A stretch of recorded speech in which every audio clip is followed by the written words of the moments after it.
शहर शहर योगी फोर्स का एक्शन जारी है। अपराधियों पर ताबड़तोड़ कार्रवाई हो रही।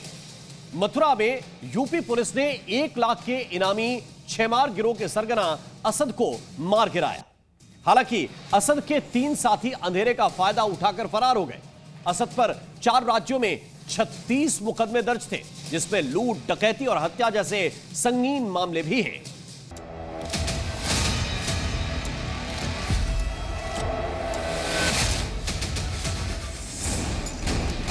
वसीम, पहलवान, बबलू, यासीन, मोहसिन, असद, फाती, 1-2 नहीं, योगी फोर्स के निशाने पर आए यूपी के मोस्ट वांटेड अपराधियों के पूरे 12 नाम थे।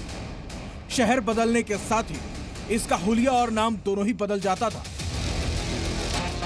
4 राज्य, 12 नाम और 36 मुकदमे। उसकी दहशत से कई शहरों के लोग कांप उठते थे, क्योंकि 1 लाख के इनामी असद के ऊपर लूट, डकैती, हत्या जैसे संगीन आरोप थे। यूपी एसटीएफ को असद की लंबे समय से तलाश थी। फिर अचानक मथुरा पुलिस की टीम को खुफिया इनपुट मिला और पुलिस ने जाल बिछा दिया। जैसे ही पुलिस ने उसे घेरा तो असद उर्फ वसीम ने फायरिंग शुरू कर दी, लेकिन वो योगी फोर्स के आगे टिक नहीं पाया और एनकाउंटर में ढेर हो गया। हालांकि असद के 3 साथी अंधेरे का फायदा उठाकर फरार हो गए।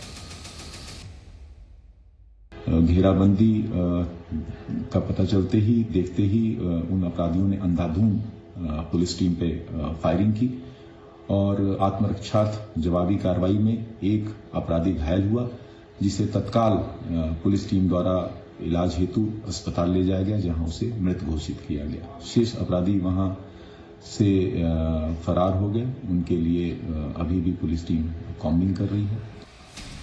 दरअसल छेमार गिरोह का नेटवर्क यूपी ही नहीं, कई और राज्यों में भी फैला हुआ था।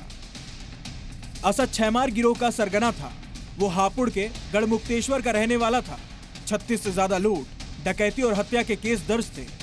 यूपी के अलावा पंजाब, राजस्थान और जम्मू कश्मीर में भी एफआईआर दर्ज थी। असद के पास से ऑटोमेटिक गन, पिस्टल, खोखे और जिंदा कारतूस भी मिले हैं। ये जो अपराधी मृत हुआ, उसकी पहचान फाती उर्फ कदीम के रूप में हुई। ये जनपद हापुड़ के गढ़मुक्तेश्वर का रहने वाला है और इस पर देश के विभिन्न कोनों में लगभग 3 दर्जन से ज्यादा मुकदमे इसके ऊपर हैं। इसका अब तक का आपराधिक इतिहास जम्मू कश्मीर, पंजाब, राजस्थान और उत्तर प्रदेश के विभिन्न जनपदों का मिला है। शेष आपराधिक इतिहास के बारे में भी जानकारी की जा रही है। आगे इसमें जो विधिक कार्रवाई है वो प्रचलित है। दरअसल यूपी पुलिस का विजन क्लियर है। अपराध और अपराधियों का नामो निशान यूपी से मिटाना है। पहले पुलिस अपराधियों को चेताती है, अगर उसके बाद वो सुधरते नहीं तो फिर पुलिस की गोली लगड़ा बनाकर उसका पूरा पक्का इलाज कर देती है। ये 3 तस्वीरें उसकी बानगी है कि यूपी फोर्स जो कहती है वो करती है। फतेहपुर में पुलिस ने एनकाउंटर के बाद हिस्ट्री शीटर लल्लू सोनकर को गिरफ्तार किया है।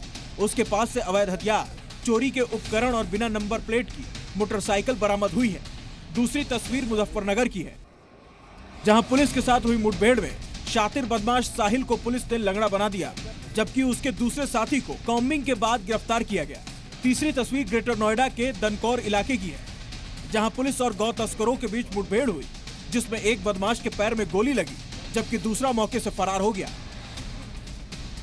संदेश साफ है, अपराध करोगे तो फिर योगी फोर्स हिसाब करेगी, क्योंकि यूपी में अपराध और अपराधियों के लिए 0 टॉलरेंस की पॉलिसी जारी है। ब्यूरो रिपोर्ट, जी मीडिया।